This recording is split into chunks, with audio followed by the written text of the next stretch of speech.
Hello friend, आज हम आपको सावन मास में सुने जाने वाला रुद्राष्टक का छठा, सातवां और आठवां अध्याय सुनाने जा रहे हैं। सावन मास में इनका श्रवण करने से शिव जी बहुत प्रसन्न होते हैं और मनवांछित इच्छा को पूर्ण करते हैं। इससे पहले के अध्याय को सुनने के लिए आप इस चैनल पर देख सकते हैं। इन अध्यायों का श्रवण करने से समस्त मनोकामनाएं पूर्ण होती है, रोग शोक आदि सब दूर होते हैं, आदि व्याधियों का नाश होता है। तो चलिए छठा अध्याय शुरू। हे सोमदेव, पुत्र पौत्रादि संपन्न, हम यजमान यज्ञ और व्रतों में आपके स्वरूप में चित्त लगाकर सेवनीय वस्तु का सेवन करें। हे रुद्र, हमारे द्वारा दिया हुआ ये पुरोडास का भाग्य, आप अपनी भागनी अंबिका के साथ इसका सेवन कीजिए। यह प्रदत्त हवि सुहृत रहे, हमारे द्वारा अवकीर्ण किया गया ये पुरोडास हमारा भाग्य, आपके द्वारा इसके सेवन किया जाए। हमने इस मूषक संज्ञक पशुओं को आपके लिए समर्पित किया है। चित्त में रुद्र और त्र्यंबकम का ध्यान करके अथवा अन्य देवता से पृथक हम रुद्र को अन्न खिलाते हैं। वे रुद्र हमें निवासशील और ज्ञाति से श्रेष्ठ कर दें तथा वे हमें समस्त कार्यों में शीघ्र निर्णय लेने की शक्ति प्रदान करें। इसके लिए हम उनका जाप करते हैं। हे रुद्र, आप औषधि के तुल्य समस्त उपद्रवों को निवारक करते हैं, अतः हमारी गाय, अश्व और भृत्य आदि की सर्व व्याधि निवारक औषधि दीजिए और हमारे मेष तथा मेषकी को सुख प्रदान कीजिए। हे दिव्य सुगंध से युक्त मृत्यु रहित धन धान्य वर्धक त्रिनेत्र रुद्र की हम पूजा करते हैं। वे रुद्र हमें मृत्यु और संसार रूप मृत्यु से मुक्त करें। जिस प्रकार ककड़ी फूट का फल अत्यधिक पक जाने पर अपने वृतन डंठल से मुक्त हो जाता है, उसी प्रकार हम भी मृत्यु से छूट जाएं, किंतु अधब्य और निःश्रेय स्वरूप अमृत से हमारा संबंधन न छूटने पाए। अग्रिम वाक्य कुमारिकाओं का है। पति की प्राप्ति कराने वाले सुगंधित विशिष्ट त्रिनेत्र शिव की हम पूजा करती हैं। ककड़ी फूट का फल परिपक्व होने पर जैसे ही अपने डंठल से छूट जाता है, उसी प्रकार हम कुमारियां माता पिता भाई आदि बंधुओं तथा उस कुल से छूट जाएं, किंतु त्र्यंबकम के प्रसाद से हम अपने पति से न छूटे, अर्थात पिता का गोत्र तथा घर छोड़कर पति के गोत्र तथा घर में सदा रहें। हे रुद्र, आपका यह अवसंज्ञक हवि शेष भोज्य है। अवस का अर्थ है प्रवास के किसी सरोवर के समीप विश्राम करने पर भक्षण योग्य ओदन विशेष, उसके सहित अपने धनुष की प्रत्याकाओं को हटाकर मूजबान पर्वतों के उस पार जाए। मूजबान पर्वत पर रुद्र निवास करते हैं। प्रवास करते समय आप अपने पिनाक नामक धनुष को सब ओर से आच्छादित कर लें, जिससे कोई भी प्राणी आपके धनुष को देखकर भयभीत न हो। हे रुद्र, आप चर्मांबर धारण करके हिंसा न करते हुए हमारी पूजा से संतुष्ट होकर पूजवान पर्वत को लांघ जाइए। जमदग्नि ऋषि की बाल्य यौवन अवस्थाओं के उत्तम चरित्र हैं। कश्यप प्रजाति की तीनों अवस्थाओं को उत्तम चरित्र है तथा देवगणों में भी आपकी तीन अवस्थाएं जो प्रशंसनीय चरित्र विद्यमान है। तीनों अवस्थाओं से संबंधित वैसा ही चरित्र हम यजमानों का भी। हे क्षुर, आपका नाम शांत है, वज्र के पिता है। मैं आपके लिए नमस्कार करता हूँ, आप मेरी हिंसा मत कीजिए। हे यजमान, बहुत दिनों तक जीवित रहने के लिए, अन्न भक्षण करने के लिए, संतति के लिए, द्रव्य वृद्धि के लिए, योग्य संतान उत्पन्न होने के लिए तथा उत्तम सामर्थ्य प्राप्ति के लिए मैं आपका मुंडन करता हूँ। इस प्रकार छठवां अध्याय पूर्ण। अब सुनते हैं सातवां। उग्र उत्कर्ष क्रोध स्वभाव वाले, भीम भयानक ध्वांत तीव्र ध्वनि वाले, शत्रुओं को कंपित करने वाले, साहस शत्रुओं को तिरस्कृत करने में सामर्थ, अभियुग्वा हमारे सम्मुख योग्य प्राप्त करने वाले और विक्षिप्त वृक्ष शाखा आदि का क्षेपण करने वाले, नाम वाले जो 7 मरुत हैं, उन्हें मैं यह श्रेष्ठ आहुति समर्पित करता हूँ। मैं अग्नि को हृदय के द्वारा, शनि देव को हृदयाग्र से, पशुपति को सारे हृदय से, भव को यकृत से, शर्वक को मसना नामक हृदय स्थल, ईशान देवता को क्रोध, महादेव को पसलियों के अंतर्भाग, उग्र देवताओं को बड़ी आंख और श्रृंगी नामक देवताओं को हृदय कोश स्थित पिंडों से प्रसन्न करता हूँ। उग्र देवताओं को रुधिर से, मित्र देवताओं को शुभ कर्मों से, अनुष्ठान से, रुद्र देवताओं को अशोभन कर्मों से, इंद्र देवताओं को प्रकृति किरणाओं से, मरुत देवताओं को बल, शांति देवताओं को हर्ष से, भव देवताओं को कंठ भाग से, रुद्र देवताओं को पसलियों के अंत भाग से महादेव को यकृत से, सर्व देवताओं को बड़ी आंत से और पशुपति देवताओं को पुरित हृदयाक्ष भाग विशेष से संतुष्ट करता हूँ। समष्टि लोमों के लिए यह श्रेष्ठ आहुति देता हूँ। व्यष्टिम लोमों के लिए यह श्रेष्ठ आहुति देता हूँ। समष्टि त्वचा के लिए, व्यष्टि त्वचा के लिए, समष्टि रुधिर के लिए, व्यष्टि रुधिर के लिए, समष्टि मेदा के लिए, व्यष्टि मेदा के लिए, समष्टि मांस के लिए, व्यष्टि मांस के लिए, समष्टि नसों के लिए, व्यष्टि नसों के लिए, समष्टि अस्थियों के लिए, व्यष्टियों के लिए, समष्टि मज्जा के लिए, मज्जा के लिए, व्यष्टि वीर्य के लिए और पायु इंद्री के लिए मैं यह श्रेष्ठ आहुति समर्पित करता हूँ। आयास देवता के लिए, प्रयास देवता के लिए, संन्यास देवता के लिए, व्यास देवता के लिए और उद्धास देवता के लिए, सूचि के लिए, सोचक के लिए, सोचमान के लिए और शोक के लिए मैं यह श्रेष्ठ आहुति प्रदान करता हूँ। तप के लिए, तपकर्ता के लिए, तर्पमान के लिए, तृप्त के लिए, घर्म के लिए, निष्कृति के लिए, प्रायश्चित के लिए और औषधि के लिए मैं यह श्रेष्ठ आहुति समर्पित करता हूँ। यम के लिए, अंतक के लिए, मृत्यु के लिए, ब्रह्मा के लिए, ब्रह्म हत्या के लिए, विश्व देवों के लिए, विद्युतों के लिए तथा पृथ्वी लोक के लिए मैं यह श्रेष्ठ आहुति समर्पित करता हूँ। इस प्रकार 7वां अध्याय पूर्ण हुआ। अब सुनते हैं 8वां अध्याय। अन्न अनादि की अनुज्ञा, शुद्धि अन्न भक्षण की उत्कृष्टा, ध्यान श्रेष्ठ, संकल्प सुंदर, शब्द स्तुति, सामर्थ्य, वेद मंत्र अथवा श्रवण शक्ति, ब्राह्मण प्रकाश और स्वर्ग, ये सब मेरे द्वारा किए गए सब यज्ञ फल के स्वरूप मुझे प्राप्त। प्राणवान अपान वायु, सारे शरीर में विचरण करने वाला व्यान वायु, मनुष्यों को प्रवृत्ति करने वाला वायु, मान संकल्प, बाह्य विषय संबंधी ज्ञान, वाणी, शुद्ध मन, दृष्टि, सुनने की सामर्थ्य, ज्ञानेंद्रियों को कौशल तथा कामेंद्रियों बल से ये सब मेरे द्वारा किए गए यज्ञ के फल के रूप में मुझे प्राप्त। बल का कारण भूत, ओज, देह बल, आत्मज्ञान, शरीर सुंदर, सुख, कवच, हष्ट पुष्ट, अंग सुदृढ़, हड्डियां सुदृढ़, अंगुलियां, निरोगी शरीर, जीवन और वृद्धा पर्यंत आयु के ये सब मेरे द्वारा किए गए इस यज्ञ के फल स्वरूप मुझे प्राप्त। प्रशस्ता, प्रभुता, दोषों पर कोप, अपराध पर क्रोध, अपरिमेयता, शीतल मधुर जल, जीतने की शक्ति, प्रतिष्ठा, संतान की वृद्धि, गृह क्षेत्र आदि का विस्तार, दीर्घ जीवन, अविच्छेद वंश परंपरा, धन धान्य की वृद्धि तथा विद्या आदि गुणों का उत्कर्ष, ये सब मेरे द्वारा किए गए इस यज्ञ के फल स्वरूप मुझे प्राप्त हो। यथार्थ भाषण, परलोक पर विश्व,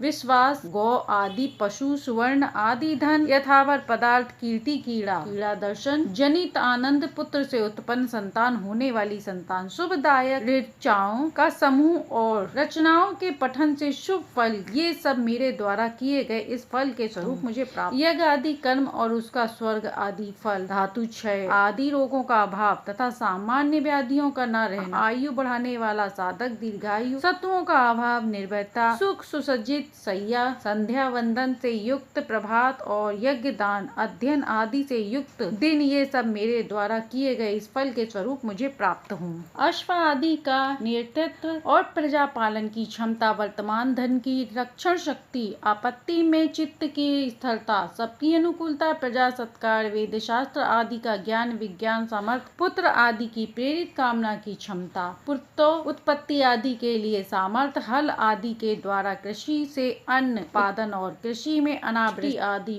विघ्नों का विनाश, ये सब मेरे द्वारा किए गए इस फल के स्वरूप मुझे प्राप्त। इस लोक का सुख, परलोक का सुख, प्रीति उत्पादक वस्तु, सहज यथार्थ पदार्थ, विषय भोग जनित, सबको स्वस्थ करने वाले बंधु बांधव, सौभाग्य, धन, इस लोक का और परलोक का कल्याण, धन से भरा निवास, योग, गृह तथा यश, ये सब मेरे द्वारा किए गए यज्ञ के फल स्वरूप मुझे प्राप्त। अन्न, सत्य और प्रिय वाणी, दूध, दूध का सार, घी, शहद, बांधवों के साथ खाना, पान, धान्य की सिद्धि, अन्न उत्पन्न होने की अनुकूल वर्षा, विजय की शक्ति तथा आम आदि वृक्षों की उत्पत्ति, ये सब मेरे द्वारा किए गए यज्ञ के फल स्वरूप मुझे प्राप्त। सुवर्ण, मौक्तिक आदि मणियां, धन की प्रचुरता, शरीर की पुष्टि, व्यापकता की शक्ति, श्रेष्ठ ऐश्वर्य, धन, पुत्र की बहुलता, हाथी घोड़े आदि की आधुनिकता, कुत्सित धान्य, अक्षय अन्न, हाथ आदि सिद्धांत तथा भोजन पचाने की शक्ति, ये सब मेरे द्वारा किए गए इस यज्ञ के फल स्वरूप मुझे प्राप्त हूँ। पूर्व प्राप्त धन, प्राप्त होने वाले धन, पूर्व प्राप्त क्षेत्र आदि, भविष्य में प्राप्त होने वाले क्षेत्र आदि, सुगम्य देश, परंपार पदार्थ, समृद्ध यज्ञ फल, यज्ञ आदि की समृद्धि, कार्य साधक, अपरिमित धन, कार्य साधना,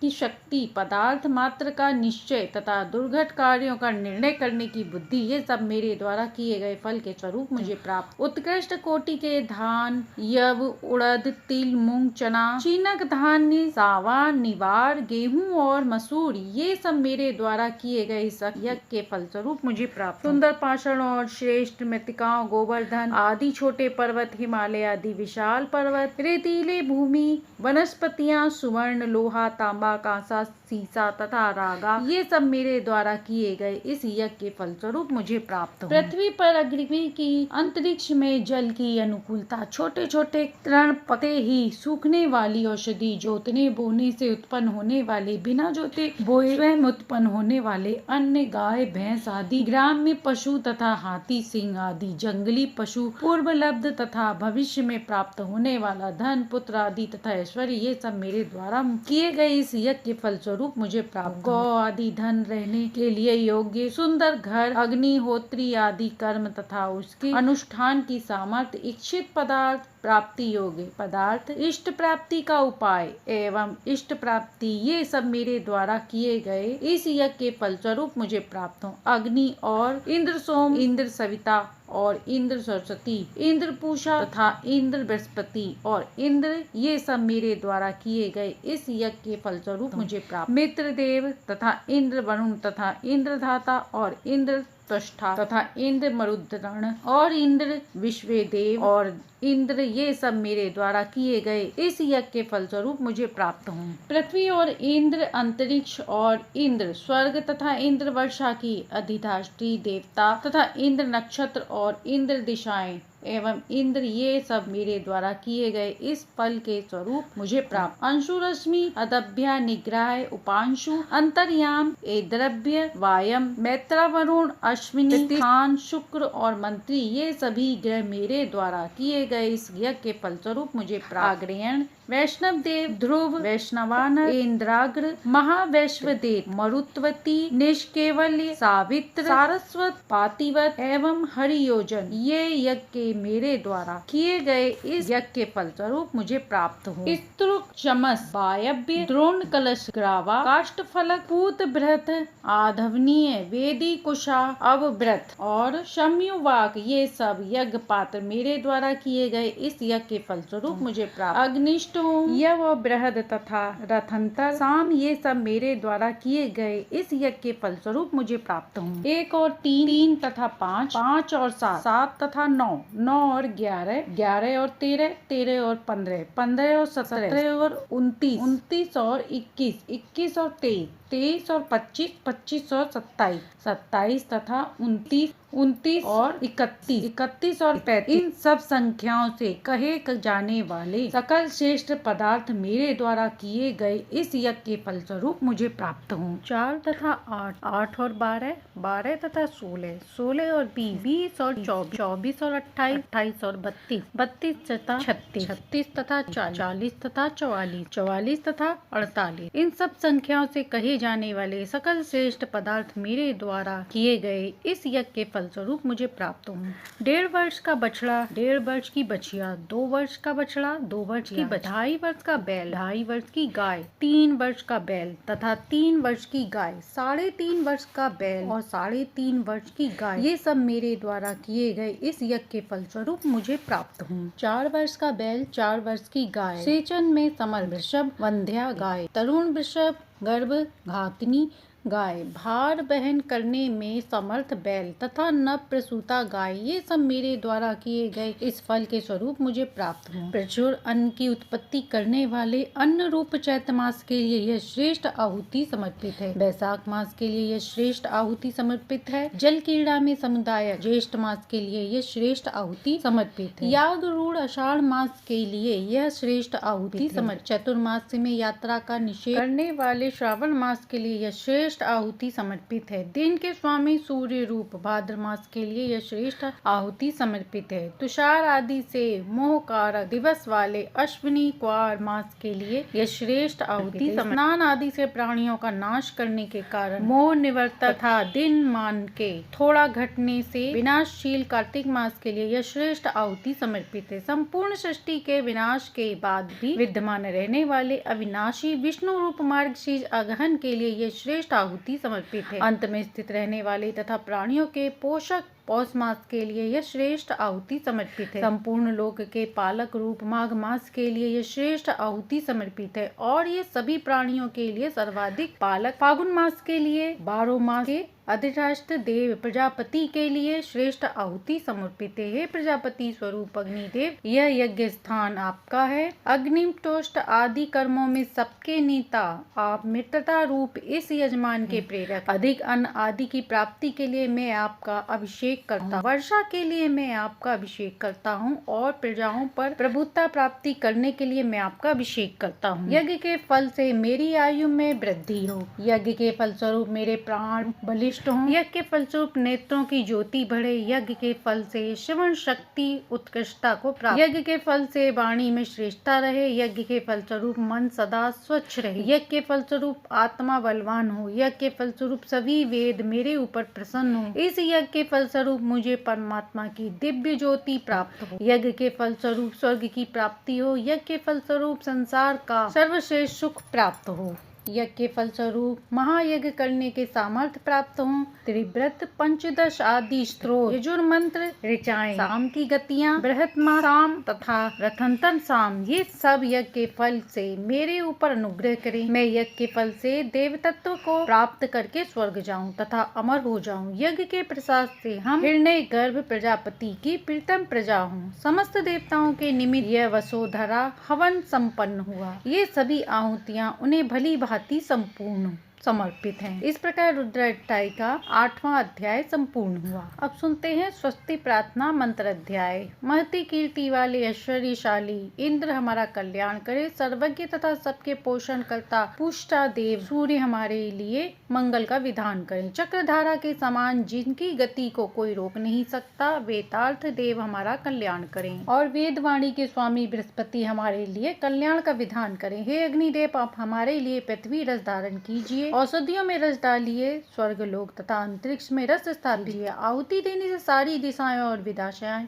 मेरे लिए रसपूर्ण हो जाएं। हे दर्भमालाधार वंश, तुम यज्ञ रूप विष्णु के ललाट लिए हो। हे ललाट के प्रांत द्वि, तुम दोनों यज्ञ रूप विष्णु के ओष्ठ संधि रूप हो। हे बृहत सूची, तुम यज्ञीय मंडप की सूची हो। हे ग्रंथि, तुम यज्ञीय विष्णु रूप मंडप की मजबूत गांठ हो। हे हर्ष हविधान, तुम विष्णु संबंधी हो। इस कारण विष्णु की प्रीति के लिए मैं तुम्हारा स्पर्श करता हूँ। दोनों हविधानों संकटों को दक्षिणोत्तर स्थापित करके उनके ढक्कनों का मंडप बनाएं। स्तंभ के मध्य में कुशों की माला गूंथें। हविधान मंडप के पूर्वोत्तर अग्नि देवता, वायु, सूर्य, चंद्र, वसु देवता, रुद्र देवता, आदित्य देवता, मरुत देवता, विश्व देवता, बृहस्पति देवता, इंद्र देवता और वरुण देवता का स्मरण करके मैं इस इष्ट को स्थापित करता हूँ। मैं सधोजात नामक परमेश्वरी की शरण लेता हूँ। पश्चिमाभिमुख भगवान सजोजात के लिए प्रणाम है। हे रुद्र, अनेक बार जन्म लेने हेतु मुझे प्रेरित मत कीजिए, किंतु जन्म से दूर करने की निमित्त मुझे तत्व ज्ञान के लिए प्रेरणा प्रदान कीजिए। संसार के उद्धारक सजोजात के लिए नमस्कार है। उत्तर मुखी वामदेव के लिए नमस्कार है। उन्हीं के विग्रह रूप ज्येष्ठ श्रेष्ठ रुद्र काल, कल विकरण, बल प्रमथन, सर्वभूत दमन तथा मनोन्मन, इन महादेव की पीठाधिष्ठित शक्तियों के स्वामियों को नमस्कार है। हम लोग उस पूर्वामुख तत्पुरुष महादेव को गुरु तथा शस्त्र मुख से जानते हैं। ऐसा जानकर हम उन महादेव का ध्यान करते हैं, इसलिए वे रुद्र हमको ज्ञान ध्यान के लिए प्रेरित। उन उत्तरमुखी भगवान ईशान के लिए प्रणाम है, जो वेद शास्त्रादि विद्या और 64 कलाओं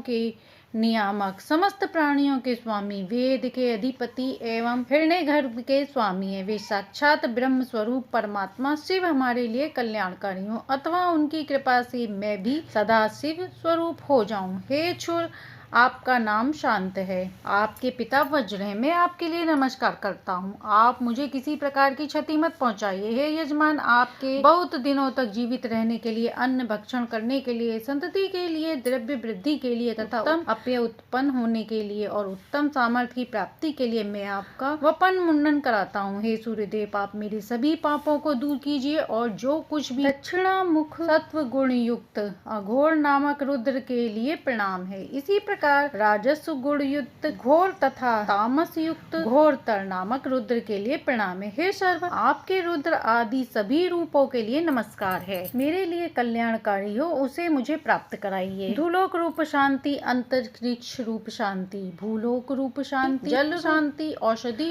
रूप शांति, वनस्पति शांति, सर्वदेव रूप शांति, ब्रह्म रूप शांति, सर्व जगत रूप शांति और संसार में स्वभावत जो शांति रहती है वह शांति मुझे परमात्मा की कृपा से प्राप्त हो। सभी वेदों का तत्व स्वरूप रस जो सामवेद अथवा भगवान साम, भगवान विष्णु या कृष्ण वेदाना सामवेदों है, वे अपने सभी सामरस से समस्त देवताओं का अभिसिंचन करते हैं। इस प्रकार स्वस्ति प्रार्थना मंत्र अध्याय पूर्ण हुआ। यहाँ पर रुद्राष्टमी संपूर्ण रूप से संपूर्ण हुई। श्रावण मास में इसका श्रवण करने से रोग, दोष, दुख, तकलीफ आदि कष्टों से निवारण होता है। यदि रुद्राष्टमी का पाठ अच्छा लगा हो तो लाइक, सब्सक्राइब